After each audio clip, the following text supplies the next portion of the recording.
आपलं 88 आन्सर आलेला आहे. आपला आन्सर आपण राईट डाऊन करून घेऊ.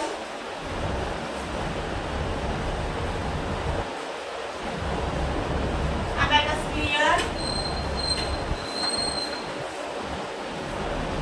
नेक्स्ट एक्झाम्पल बघूया. आपलं नेक्स्ट एक्झाम्पल काय आहे ते ऍड 44 ऍड 11 ऍड 33 ऍडिशनचं एक्झाम्पल आहे हे.